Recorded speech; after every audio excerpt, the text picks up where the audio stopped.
I feel my mind just kind of expanding because I get to do this again, this version of my life that I had been dreaming about forever, literally.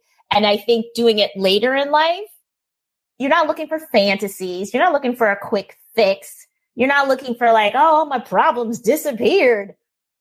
Your problems will come with you. They just speak Spanish now. Okay. Like I still have to pay taxes, like that idea that it's going to, I think this was the perfect time for me because I was very clear why I was doing it. And so everything else is like gravy. Close your eyes and imagine living a life you love, unapologetic and unbothered, free from daily microaggressions from Karens and Kens, free from the fear of police brutality and systemic racism. Wouldn't that feel amazing? Now open your eyes. What if I told you that it's possible? Hear inspiring stories and get the actual blueprints from brothers and sisters of the diaspora who are living out their wildest dreams abroad. You've heard the term. Now be inspired by the movement. I'm Krishan Wright, and this is Blacksit Global. Y'all, I'm excited for this episode of the Blacksit Global podcast because my next guest and I have been trying to do this calendar thing for a minute and I've been a fan of her journey, and I'm so delighted that we are able to put our voices on this track and what I know will be a great conversation. My next guest is Lori Tharps, Lori L. Tharps. She is joining today from Malaga, Spain, y'all. Welcome to the podcast, Lori. Thank you. It's so great to be here.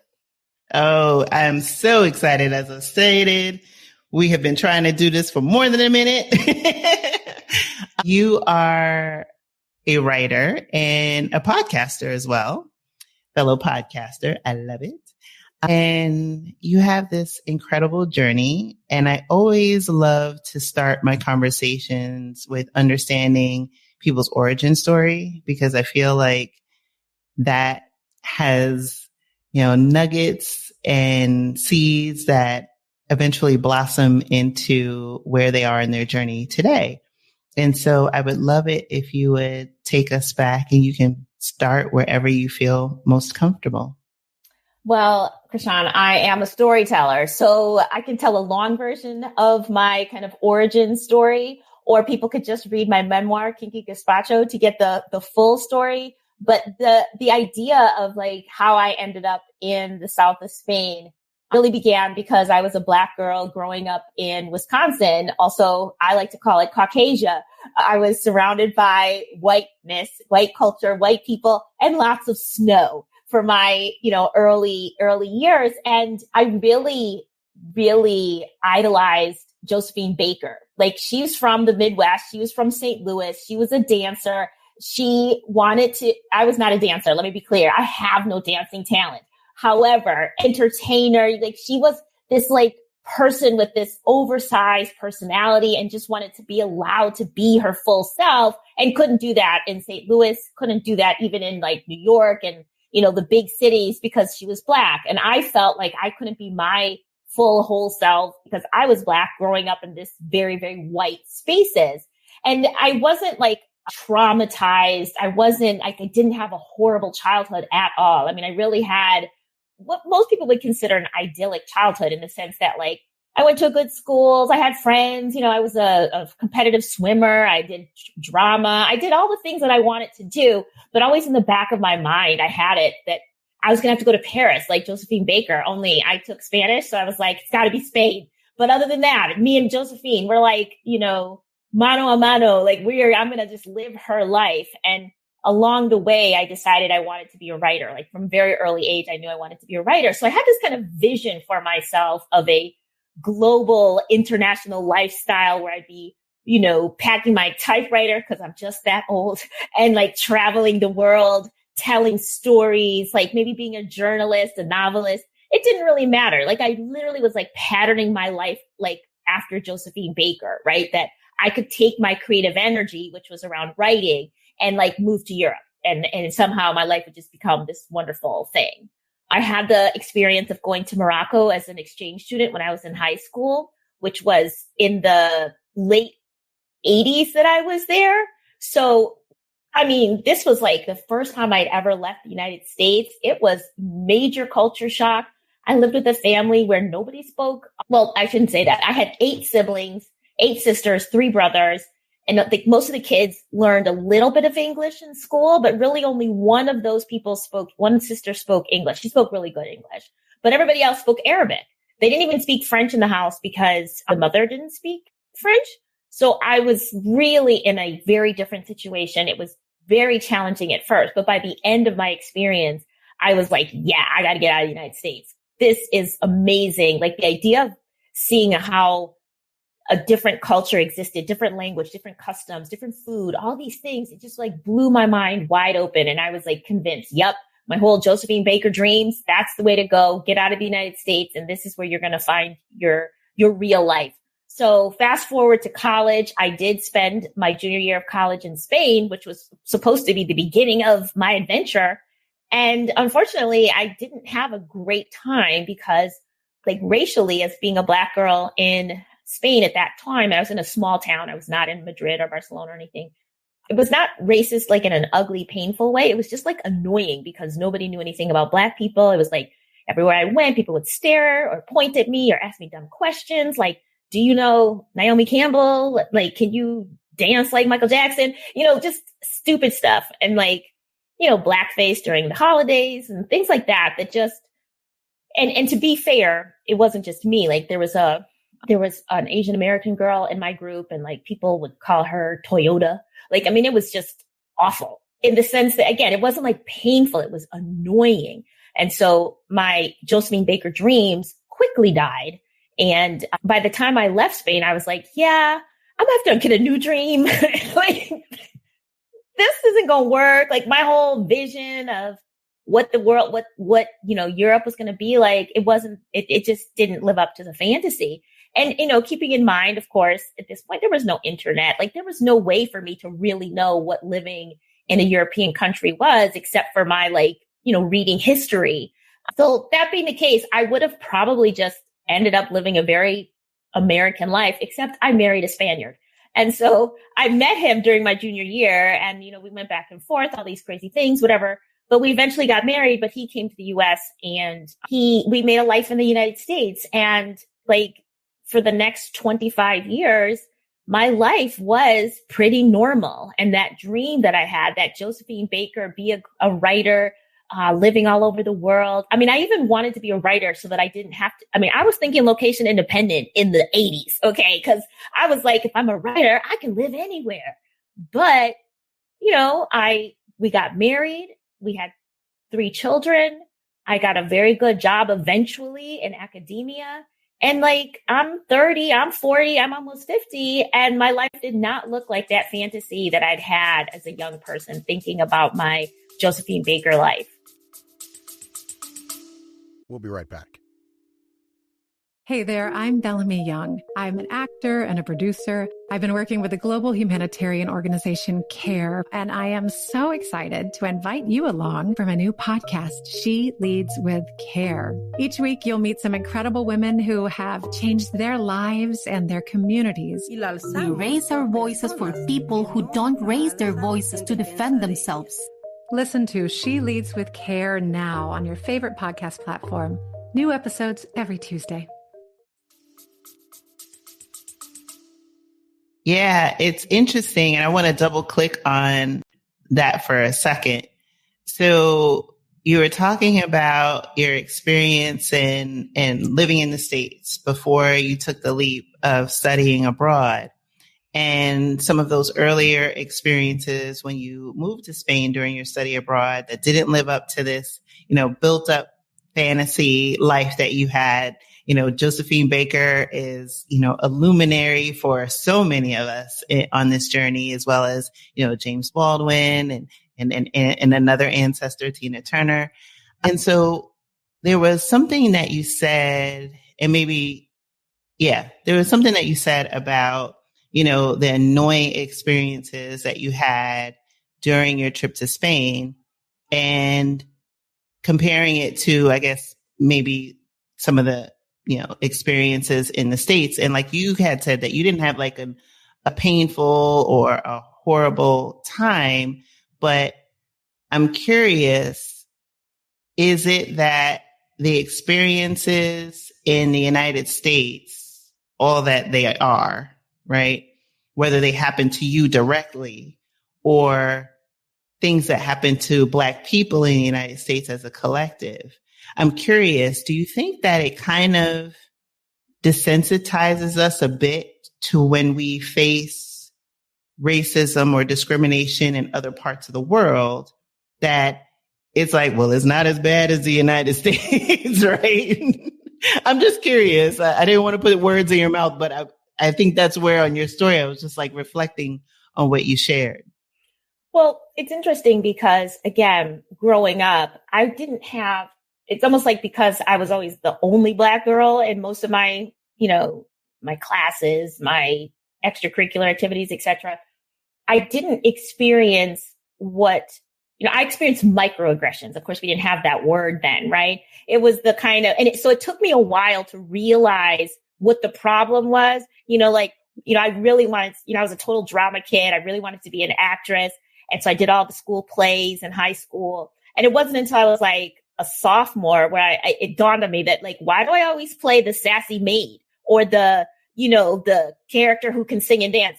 Remember, I said earlier, I can neither dance and I can't sing either. So it was like, and why was I always asked to do the Martin Luther King Jr. I have a dream speech in February? It's like that kind of thing where it was like, I am literally just the color of my skin. Like, I am not a full person to these people. I am literally a walking stereotype. Oh, you're so articulate. It's like when you grow up like that, it takes you a minute to be like, wait a minute, this isn't the good life, right?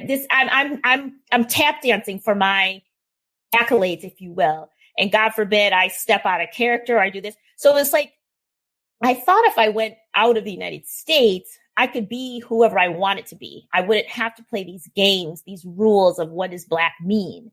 And when I went to Morocco, for example, I experienced that for real because in Morocco at the time, and again, everything is kind of dated because things have changed. But in Morocco at the time, I was treated the same way. I was with a group of like 10 American high school students. And there were 2 other Black girls with me. One of them was Kareem Abdul-Jabbar's daughter, which was kind of fun. But yes, so she was like a celebrity because everybody loved her father. But we didn't know who she was because she didn't tell us who her last name. Everywhere she went, she was treated like we're like, who is this? We're like, Habiba, what is up with that? She's like, oh, I don't know. Oh my gosh, how cool is that? I know, that's kind of cool. I was like, all right. I was like, the Black girls, we're getting all this special treatment because I was always hanging out with Habiba, right? Anyway, the point is, in Morocco, my blue passport elevated that was the first thing people saw me. It didn't matter. Me, the blonde girl from California, it didn't matter. Like, my Americanness was the only thing people had, quote unquote, expectations about. There was no, well, you're Black, so you must be like this or you must be like that. It was like, wait a minute, these people aren't like judging me as a Black girl. They're just like, all of us are the same. And it seems kind of hard. It seems strange that I'm saying it, but I guess if you've always been like pointed out differently, like, oh, that's the Black one. Oh, that Lori's the Black girl. Oh, she's the Black girl who does the swimming, or she's the Black girl, it was like, that's the only thing people saw of me. And then I go to Morocco and it's like, oh, what's it like in America? You're an American. Tell us about your country, blah, blah, blah, blah, blah.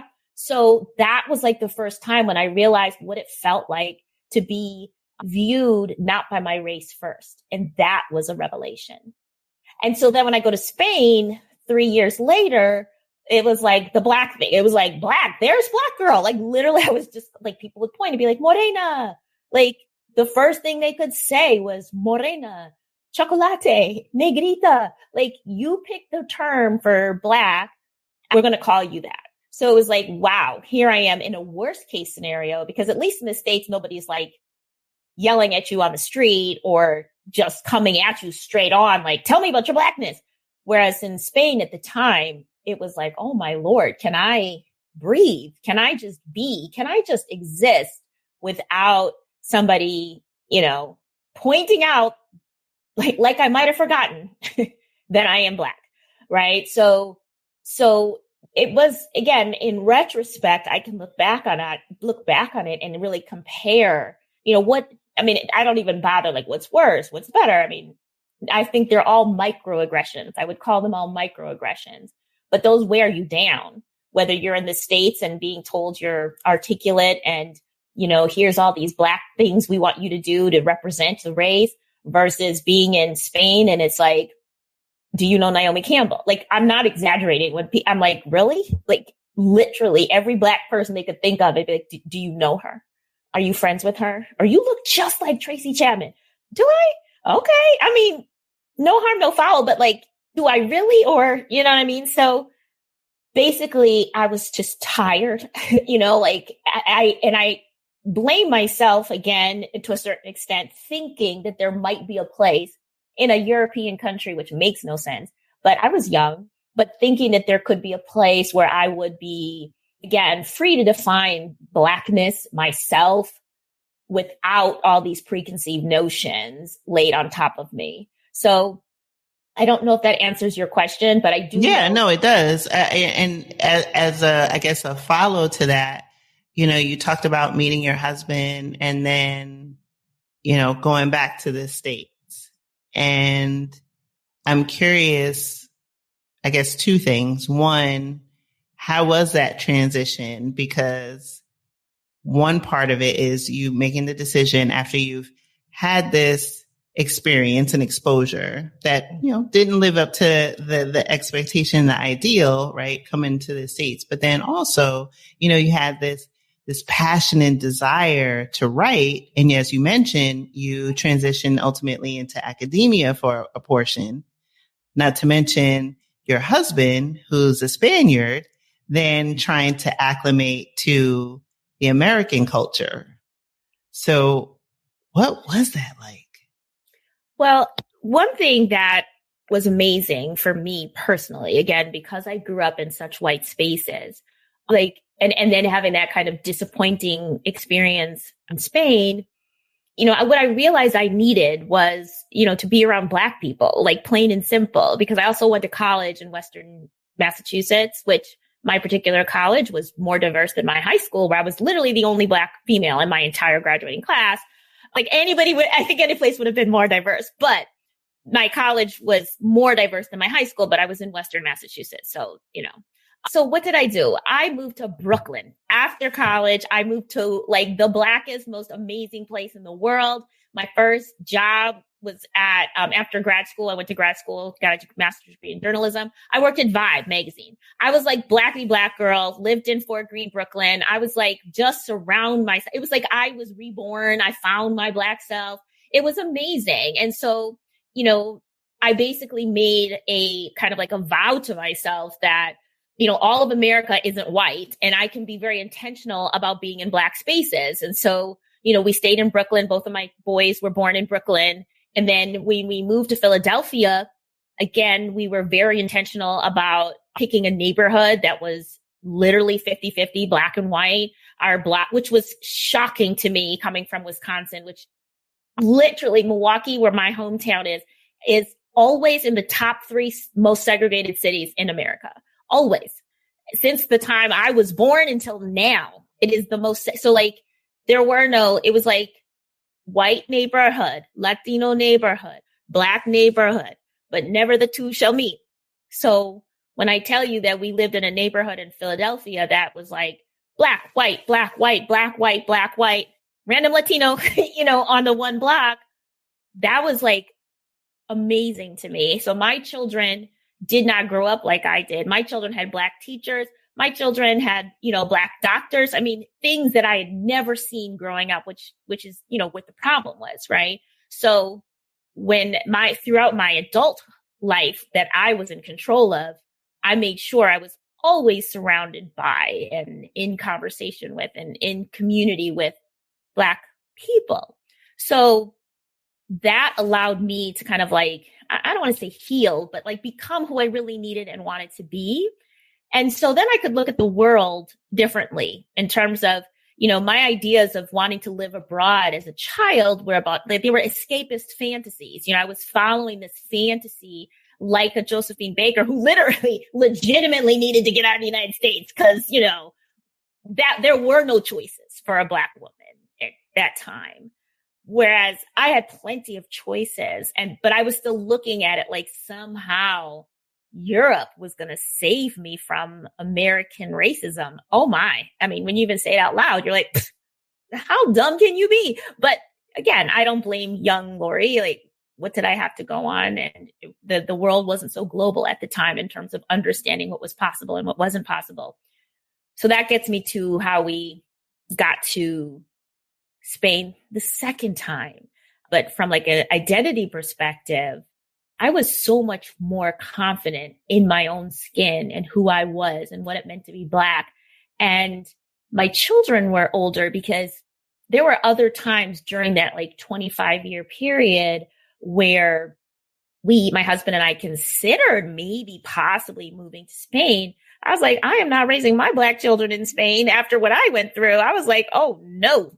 Oh, wow. So I'm curious. So, you were talking about that 25-year span and the fact that your husband's a Spaniard. So a desire on his part to go home or reconnect with family. And for you, even the mention of it sounds like brought up that trauma of, wait a minute, that's a no-go. Like we just carved out this life here. I'm intentionally Black, right? And now you trying to take me to a place I don't want to go.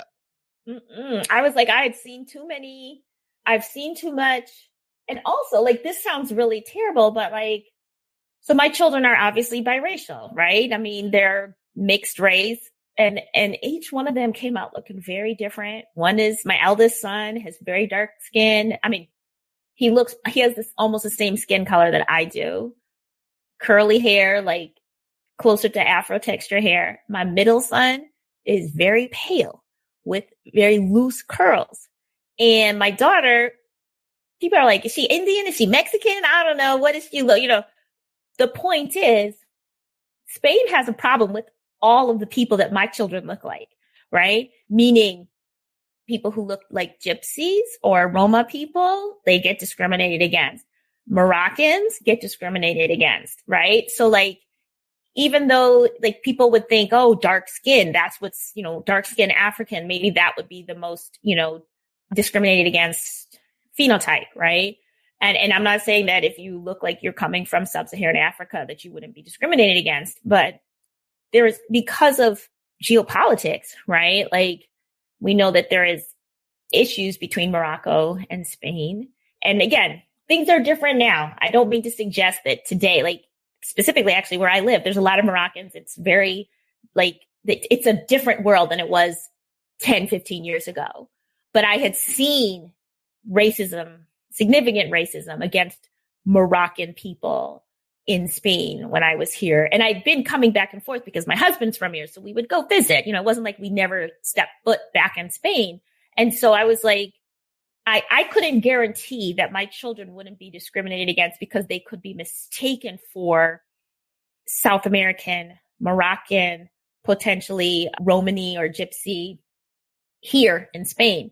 And I was like, I can't take all of that on. You know what I mean? Like I can't advocate for cultures we don't even belong to, but that my children might be mistaken for. I was like, let me just handle plain old American racism. Like, we'll work with that. Like, I know what to say. I know what to do. I know who to call. You know what I mean? Like, let me get Al Sharpton on the phone. Cause, right? Like, if that's what I need to do.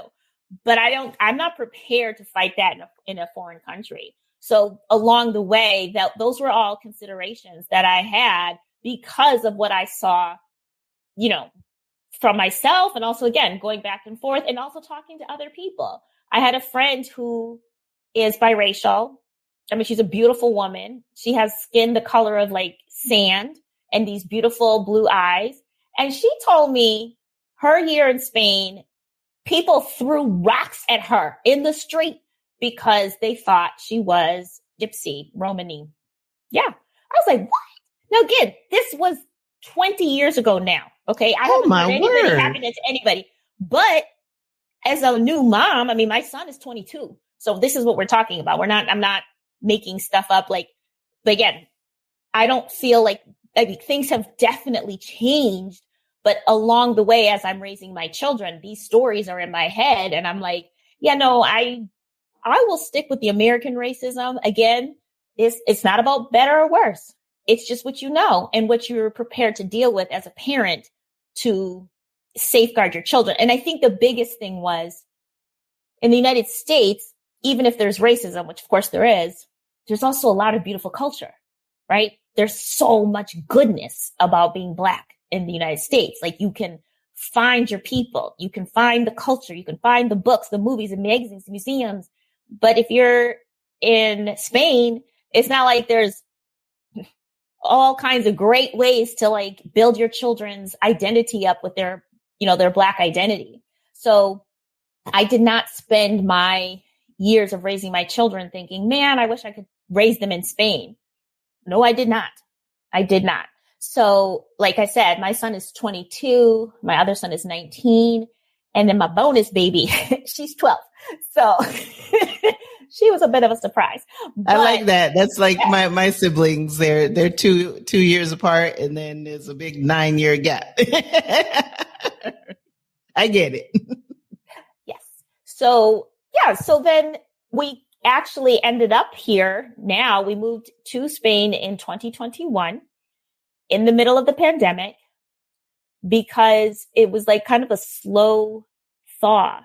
I spent almost 10 years not coming back to Spain, even to visit my in-laws. My husband, he visited a few times, but really having kids, my husband went back to school to get his degree. Like, we didn't have a ton of money, and it was just expensive to try to take a family of 5 to Europe. It just didn't happen. But when I finally came back for the first time after like a 10-year break, it was 2019, and I got a fellowship from my university to do some research because I literally decided to research how Black people were treated in Spain. Because a lot of, as you probably know, Krishan, this is when the kind of the Blaxit began, really. There was a real exodus of Black women, particularly moving to Spain, both from the United States and from the UK. And I'm watching this from the US thinking, what, are these girls crazy? Like, why are they going to Spain? Like, really? And they're talking about it like, oh, I'm so free. I'm so happy. And I'm thinking, I got to school y'all. This is the same Spain that I went to? What? So I went back in 2019 with my podcast, my recorder. I did a lot of audio interviews, and I created this like audio memoirs, what I called it, and interviewed a lot of different Black American and Black British women. Like, why Spain? Why now? Like, do you feel better here, there? And I was there for 6 weeks. My husband and I and all 3 kids, we rented an apartment. So rather than like visiting my in-laws, we were living in the city of Cadiz. And I was like, oh, now I remember what I loved about Spain. The lifestyle, the delicious food, the naps after lunch. And talking to all these different Black women who were like loving their lives, I started to just rethink, like, what was it that made me feel so like anti-Spain in terms of being a Black person in Spain? I mean, I want to be clear. Like, I wasn't anti-Spain. It just was like, it's not a place where a Black person would thrive. That was my thinking. But in addition to interviewing all these women, and I interviewed women who lived in, all different parts of Spain. It wasn't like I just listened to people who maybe lived in a big city. I was talking to women who were all over the country doing different things. None of them were retirees. These were all women who were doing their own type of work, whether it was, some of them had bought a bunch of property and were basically doing Airbnb. Some were, had gotten jobs with Spanish companies. I mean, it really was the gamut. But I also, for myself, I was like, I'm not uncomfortable anymore. Nobody's pointing at me anymore. Nobody's shouting out chocolate, morena. Like, Spain had chilled out. Spain had gotten more aware of what I mean, just for sake of making it easy, of being politically correct, if you will. There's a lot more Black activists here in Spain, meaning Spanish Black activists, not, Americans or British trying to teach people what to do. So it was a whole different atmosphere. It felt totally different. And again, I was more grown. I was more comfortable in my identity. So after 2019, I looked at my husband. I was like, you think we should move to Spain? And he's like, babe, did I not bring this up before? Like 18 times. But it had been like, again, essentially those dreams that I had as a child came back full force. Like this was the thing. This was the dream since I was, 9 and reading and watching the Josephine Baker stories. Like that dream was still in me. And I was like mildly disappointed with my life, even though I love my life. Like I had become a really well-known writer, journalist, had written 3 books by this time. I was like living that life, but those dreams you have when you're little. Like I know you have your New Zealand dream, right? You're like, don't know if it makes sense, but it's always been there, right? So I had that, like me and my typewriter traveling the world. And so just those 6 weeks in Cadiz that summer made me like, it opened up that box that I had hidden and said, like, it's just not for you. It's not going to happen. So we came back. I applied for a year-long sabbatical. We got our kids to get like a year, like we asked their schools to hold their spot. They both went to public school, but they were like kind of like magnet schools. So like if they left, they would have lost their spots. So we were like, we arranged for them to be able to hold their spots. We found schools in Spain for them. And then the pandemic hit. So it was all off. So this whole plan that we were like, we're going to just, take a year, try it out, put the kids in school, let them experience their other culture. Like the universe was like, no, you not. No. So basically after we got off the shock and the sadness, like everybody else. And again, it's like, you can't be crying because you don't get to go on sabbatical when the whole world, people are dying. So we planted a garden. We were like, let's lick our wounds. And then somewhere like halfway through the pandemic, I was like, you know what? Like one of the things that we had decided was that we were going to send our middle son to college in Europe because they have the dual citizenship. And I didn't want to fork over hundreds of thousands of dollars because one of the things we realized when we were there in 2019, my husband's like high school friends who have kids the same age as ours, they were like mentioning that college was like $1,000 for a year. We're like, wait, what?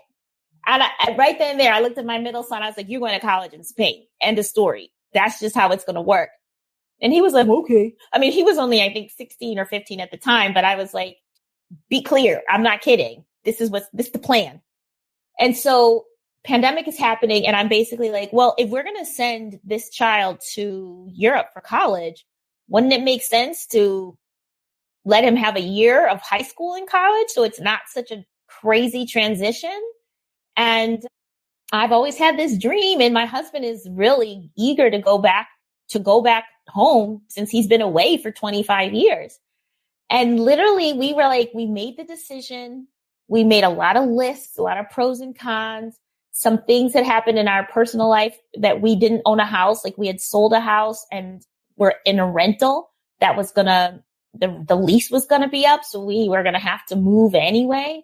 My husband's job, he was on a contract position. That position was going to be up and he was going to have to find a new job anyway.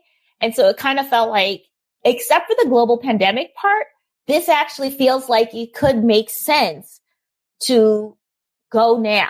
Now, of course, for everybody else that we were crazy, but that's basically what we decided to do. So what was going to be a sabbatical year became why don't we just go for it? Let's just do it. And so we moved in May 2021 and here we are. Wow. What an incredible journey. And there were certain things that I knew and then other things I'm just like, wow, like taken aback by. And so knowing that you had these misgivings because of earlier experiences with Spain and wanting to raise your children there. And then now fast forward to ultimately making the decision, taking the leap during a global pandemic. How has the adjustment been for your children? Were any of your misgivings or fears confirmed? I'm just curious. Yeah, no, it's a great question. So just to be clear, I have 3 children, but only my 2 youngest came with us because my eldest was already, in his 20s and wanted to stay in Philadelphia. And so we had with us he was 17 when he came, and then my daughter, who was 10. So they're 7 years apart. And the boy, we actually held him back. So he should have been doing his senior year of high school in the US, but we actually had him redo 11th grade. Spain's obligatory schooling ends at 10th grade. So 11th and 12th grade in Spain are kind of like, if you want to go to college, you do 11th and 12th grade, but it's actually not required. You can go to like pre-college school, or you can go to, it's called formación profesional. So like, what do we call that in the States? Where you learn a trade, tech school, like vocational school. Mm-hmm. Yes. So you can go on either route, and we wanted him to go to college. So actually, we didn't even know enough about the tech. We might have sent him there if we knew more about it, because it's actually quite good. But we were like, yeah, you're going to go to college, so you'll go to this, the 11th and 12th grade here.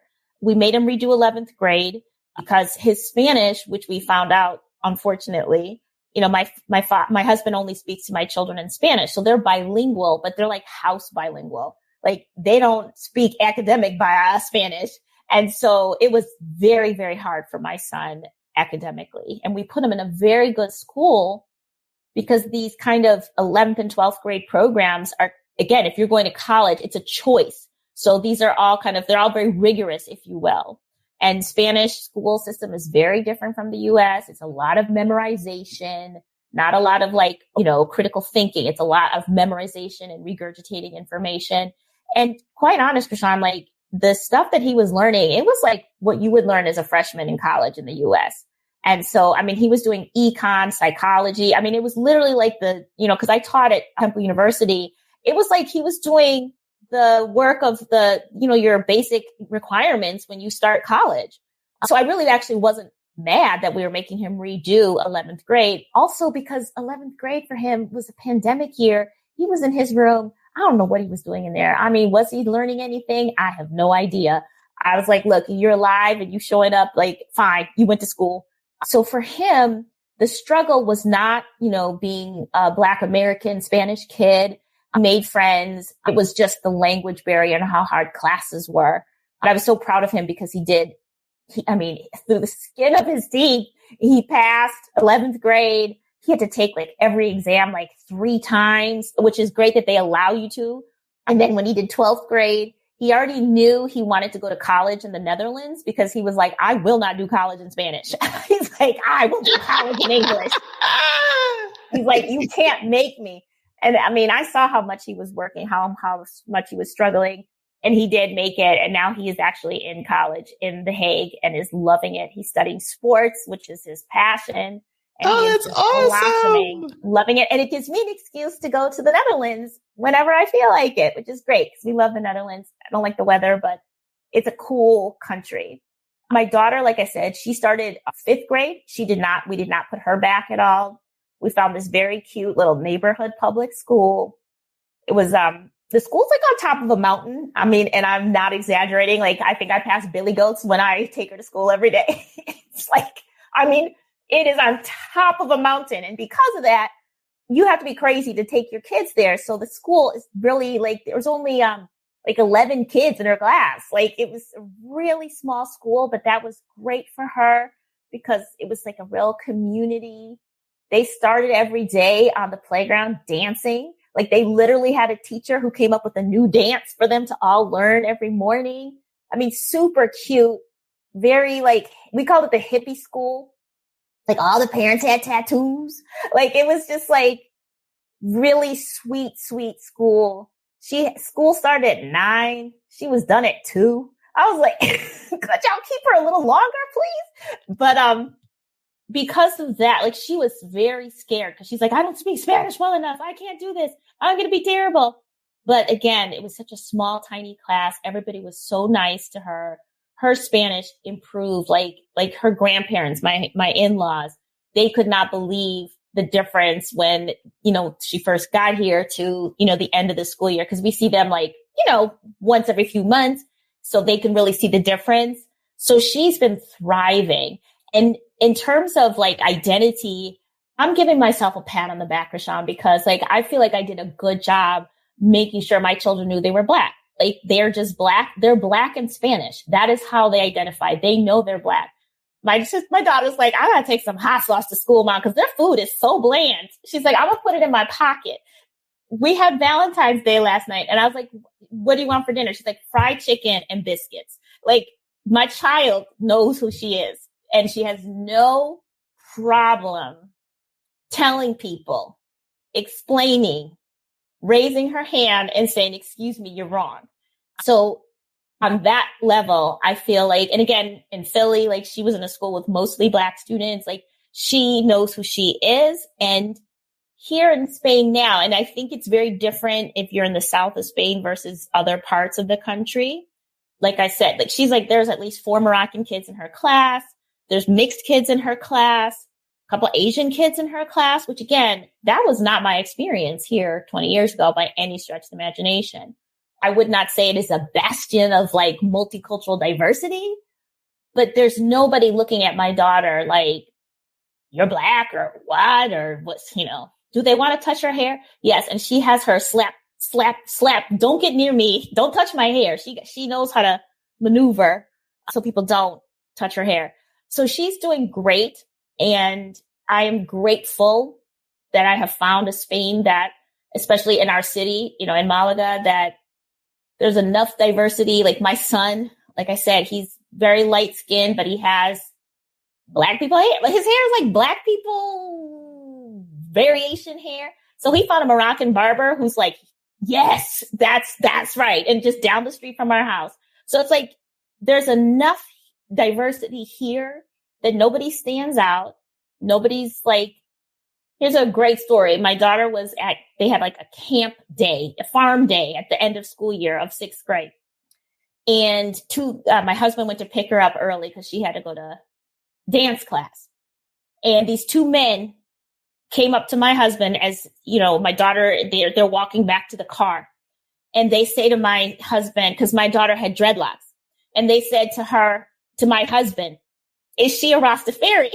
And I was like, oh no, here we go again, right? Stereotypes. And my husband was like, first of all, he's like, she's not a Rastafarian and neither am I. Like, why would my child be a Rastafarian? But he was like, no. And they're like, well, why is her hair like that? And my husband's like, 'cause her mom put it like that. Like she wants it like that, whatever. And then these 2 men took their hats off. They had dreadlocks down to their butts, and these are Spanish Rastafarians. And they were so excited because they thought that they were finding a kinsman, right? Oh my goodness. They had been Rastafarians for years and were super excited. They were like hoping my daughter was one of their kind, but I literally fell on the floor. I was like, oh God, okay, we got to get into the like explaining hair. Nope. They took their hats off and they were like, wow. They had long locks and they were like, yeah, we're Rastafarians. We've been Rastafarians for like 20 years and your daughter's so beautiful. And we just thought her hair meant that she was a Rastafarian. We're like, so again, my ideas and like, I'm so quick to be like, oh, you know, these people. And you just never know. And I feel like Spain has changed a lot since I first got here. And that has been so positive and affirming. Me personally, I mean, you could call me names and I'm fine. Like I know who I am. I'm okay. But for my children, particularly because we chose this life for them, we wanted them to see what their other culture was like. And we came for very specific reasons because I wanted to I really wanted to stop working in academia and pursue a creative writing lifestyle. But I couldn't afford that in the United States because of healthcare and college. Again, 3 kids, college. I could not afford to do that as a creative writer. But more importantly, I have epilepsy. I need medication until the day I die. And without good insurance, I mean, and I also have to have certain, you know, tests and things done on a regular basis. I could afford it out of pocket, you know, like doing something, you know, paying for it myself, but it would have been a burden, a massive burden, not to mention having insurance for other people. So because Spain has universal health care, I mean, just to give an example, my medication in the United States with my insurance was $25 a month. Here, I thought I wasn't understanding Spanish correctly. I went to the pharmacy and they were like $1.50. And I was like, what? And not just $1.50, $1.50 for a 3-month supply of the exact same medication. And we have private insurance. Like when we first got here, we had to have private insurance because we weren't in the system. So with my private insurance, it was $1.50. But now I'm on the public system. And I went to go get my medication and they were like $1.04. And I was like, wait, excuse me. I was like, I sometimes mix up. Did she say $100? $1? I like just put some money on the counter and let her make the change. Cause I was like, that can't be right. So wow. 3 months for $1.04 would cost me $25 with insurance. And if I didn't have insurance, there have been times when like I needed to get like just a small amount for traveling or something and like had to pay per pill and it would be like, over $100. So I'm like, my gosh. I am never going, like, I can't afford to be sick in the United States. Oh, no. You can't even afford to die in the United States. Like people, even death doesn't give you relief because the United States is what it is. And I'm curious because you left your position in academia and now are able to pursue full-time, right? Your creative endeavors. I'm curious, especially with a lot of what we've seen in recent months of either an exodus of Black professionals from academia or unfortunate, deaths, suicides, etc. How has this transition been for you, not just from a creative, endeavor and pursuit, but I think I guess the better question is psychologically, has this benefited you taking, a step back full time from that position, that tenured position into what you're doing today? Well, again, it goes back to that dream life that I had for myself. This is going to sound crazy, but I was listening to some health podcast or something where they said something like, whatever weight you were in high school is kind of like the weight that your body should be naturally or something like that. And I've also heard like whatever you wanted to be when you were 6 is what you really wanted to be when you like, that's where your true passions were. I truly believe that like the vision I had for myself as this creative writer telling global stories from a very young age has always been with me. And so I feel like I have come back to that truth. And so I work really hard. I work literally from the minute I wake up until like I have to pull myself away from my computer. But it's because, the old adage, if you love what you're doing, you'll never work a day in your life. So I spend my days working on my own. I'm writing a novel. I'm writing a nonfiction book. And I spend my afternoons. I have a brand, a podcast, literary podcast. I have a writing group for BIPOC women writers where I coach women. I provide resources. We have events. I have a writing retreat that's going to be in Portugal this year. So like I am doing what I like. Again, if you didn't pay me, I'd still be doing this. But luckily I can get paid for doing it here. I've set up my life in such a way. So, again, I help other people write. I'm writing my own things. I'm happy all the time. And then there's something about the actual beauty of where I live. I mean, I look out my window and there are tropical trees and flowers. If I go on my balcony, I'm looking at the Mediterranean Sea, which is literally me and my dog walk on the beach every morning. I always say, even if I want to be good and grumpy, I can't stay mad.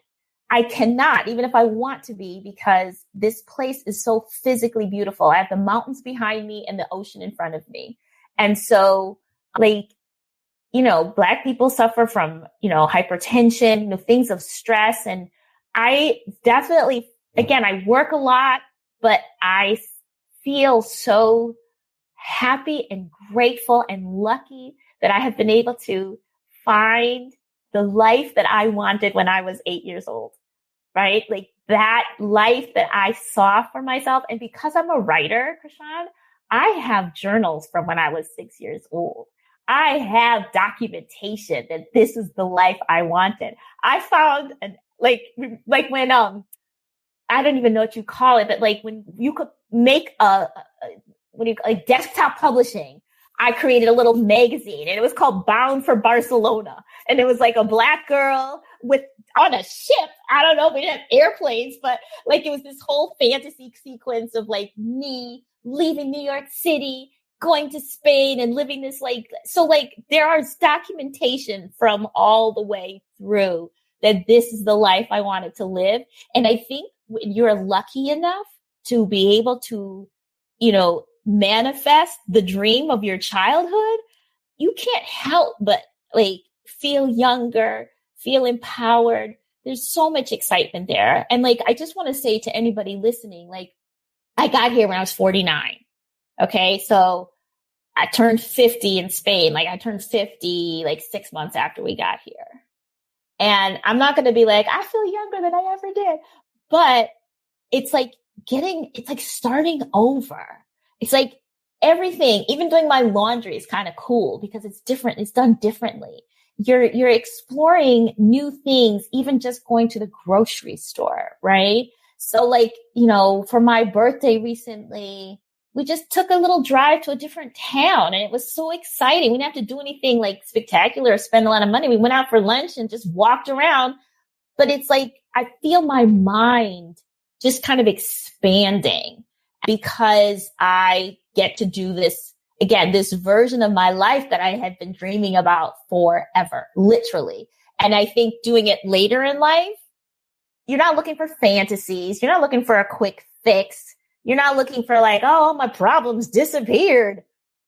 Your problems will come with you. They just speak Spanish now. Okay. I still have to pay taxes, that idea that it's going to, I think this was the perfect time for me because I was very clear why I was doing it. And so everything else is gravy.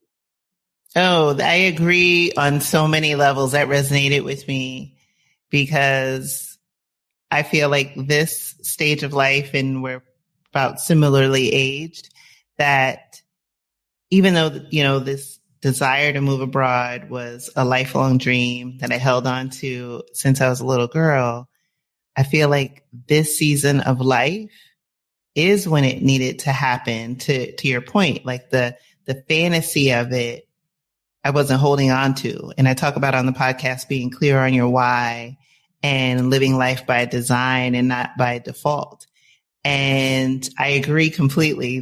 This being here physically, mentally, emotionally, there's a vitality that is just in everything I do now versus where I was just a few months ago when I was living in the States. And I hadn't really been able to put my finger on it and articulate it. And so when you said that, that resonated with me so much and serves as a confirmation that it is never too late to pursue your dreams. It's never too late to dream a new dream because for you, right, it also involved dreaming a new dream. And so I want to also encourage anyone who's listening to this conversation that this is what it's about. This transformation, this process, nothing is wasted. And so I really appreciate you sharing that. Yeah. I mean, one of the things that I listen to every episode of your podcast and I get so much from your guests. And one of the things though, I did want to just bring up was that, this has been my dream forever. And, I married a Spaniard. No, but I'm the middle child. I'm a classic Aquarius. Everybody in my family knows I'm the crazy one. I do weird things. I don't fall in line, all that kind of stuff. I went natural before anybody else did. But so I didn't think that me moving abroad was going to be a big, nobody thought it was crazy, except that I did in the middle of the pandemic. But recently my mother became ill. And so we had to have like a big family, powwow and things like that. And it was really surprising to me. People like, well, are you going to come home now? Like, you're coming back, right? And the idea that nobody thought this was real. Like, this was one of those Lori things, like crazy Lori was just doing something crazy. But that is something that I do. It's not a caution, but it's definitely, because I know you always ask that usually, like, what did people think, or how was your friends and family? How did they take it? How do you make sure that you don't listen to naysayers? But it is something that for somebody who's been dreaming about this for so long, who listens to your podcast and other podcasts where it seems kind of normal to move abroad at this point, there's a lot more people who this is just not normal for them. And so it might not come up right away that what you've done is crazy or not right or something, but it can come up later in your experience that people weren't actually supporting you, or they didn't think this was a good idea, or they didn't really believe you were going to do it and are still just waiting for you to come to your senses and come home. So that's definitely been something now that it's almost been 3 years for me. It'll be 3 years in May. And I was really actually shocked at how many of my family members from cousins, aunties, even siblings were like, but you're going to come home now, right?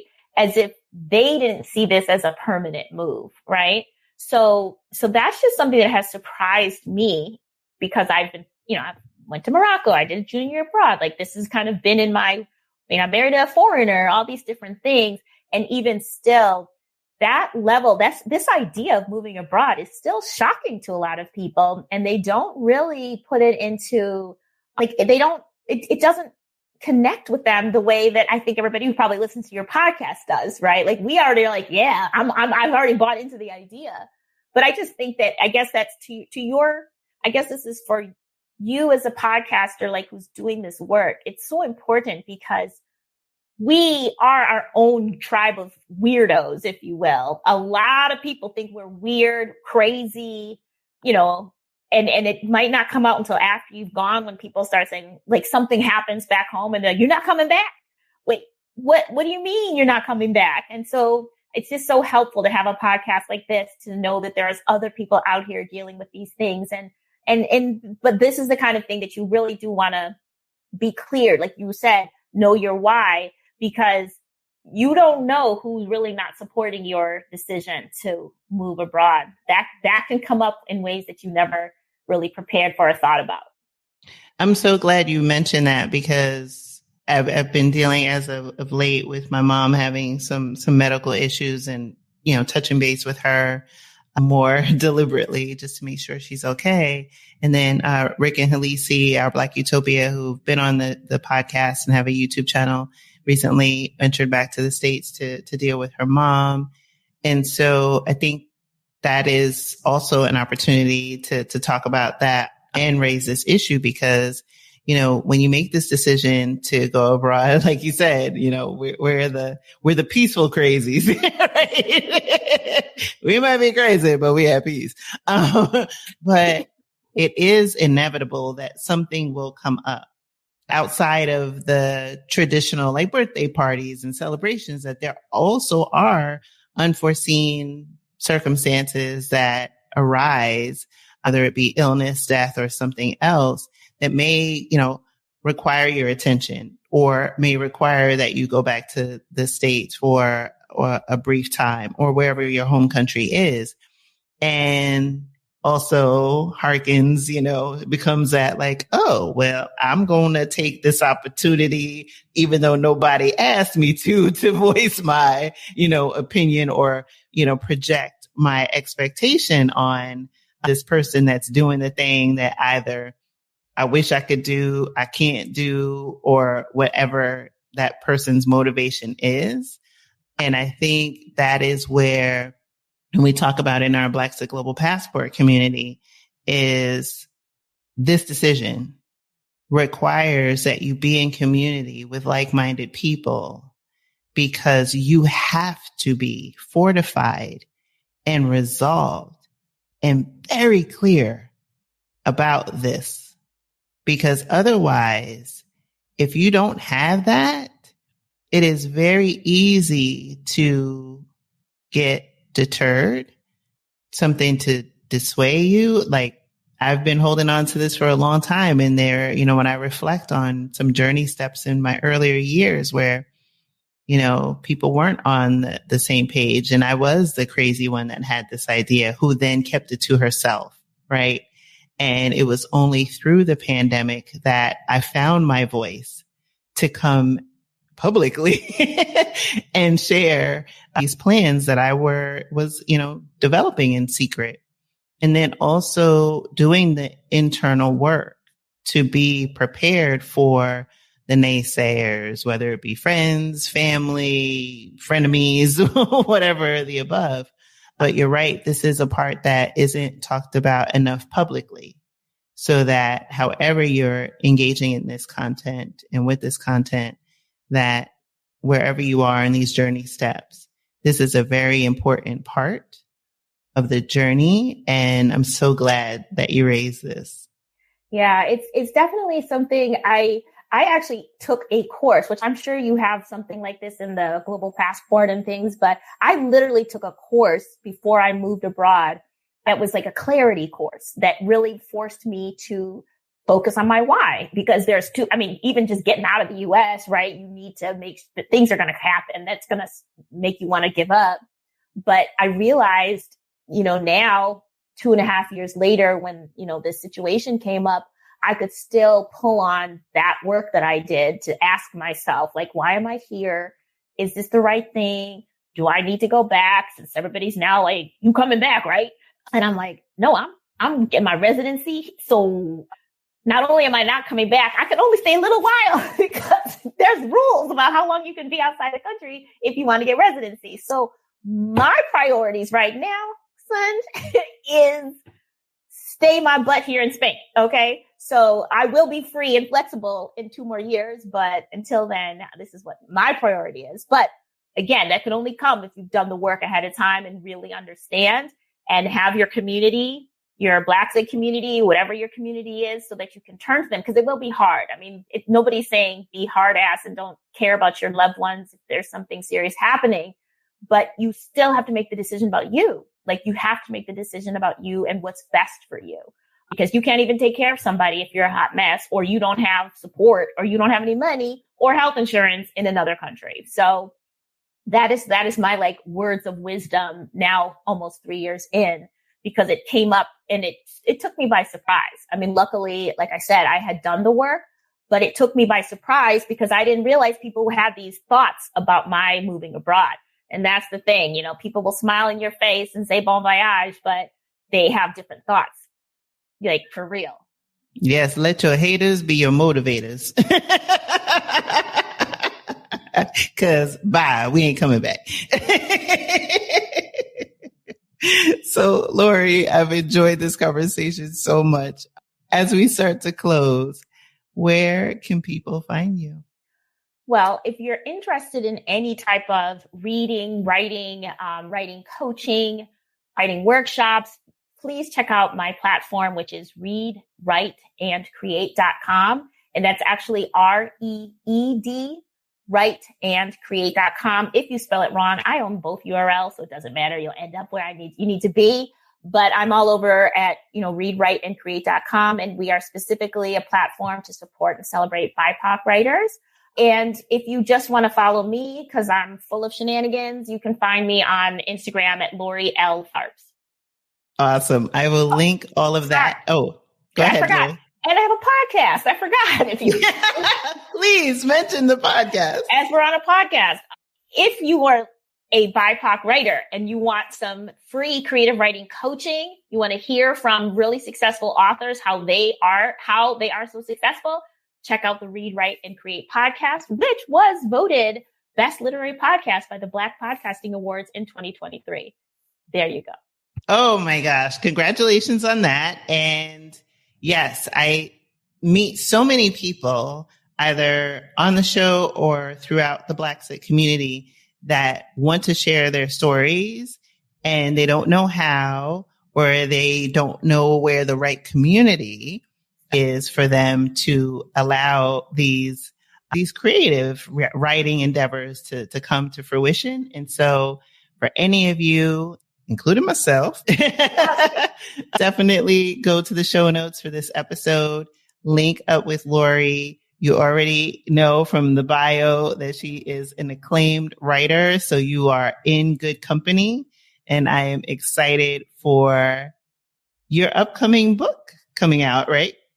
I'm working on a book. Hopefully it'll come out sooner rather than later. But I do want to just put that in there, Sean, that the reason that I do what I do is because I've been in this business for so long, and we need more stories from Black people, particularly stories of Black people who are on the other side of crazy and have moved and lived in other places, because we have to change the narrative that this is normal. Because Black people have been voting with their feet and living all over the world since forever, but nobody wants that story told. They don't want us to be empowered and have agency over our lives. So these stories aren't publicized. They're not promoted. So my goal, literally the tagline on my podcast, is trying to get as many BIPOC writers as possible to get their stories out of their heads and out into the world, because more people need to be motivated by the things that we're doing right now. So that is my ministry in the second half of my life, is to help people like the people who listen to this show, like the people who are on this show, get their stories out there to more people by any means necessary. Traditional publishing, self-publishing, we have the means, and we just need to get people to tell their stories, because that's how we're going to change the world, is to change these narratives that have been, it's just basically been lies on top of lies about the Black experience. And that's why people get stuck, because they believe that we are limited to the narratives that have been told. We got to tell new narratives, get new stories out there in the world, and inspire the next generation to take advantage and to take agency of how their life is going to be lived. Okay, I'm done. I agree 100%, because that is why this podcast exists. Because when I was looking for Black expats, I was not finding us. And so I knew we were out there, and I love talking to each guest, including you, because every conversation brings up a different aspect of the journey, and we are dynamic. We are so multifaceted. And so there isn't just one narrative. And especially in a time where our history is being attacked and erased, it is important for these stories to be told in all mediums. And so, like I said, for anyone who's listening to this, you have a story that's on your heart and you want to tell it, and you just haven't found the right venue to bring that creativity to fruition, definitely link up with Lori. She has some amazing resources, and I'll have all of that in the show notes of this episode. So with that, Lori, thank you so much for being a guest on the Black Sick Global podcast.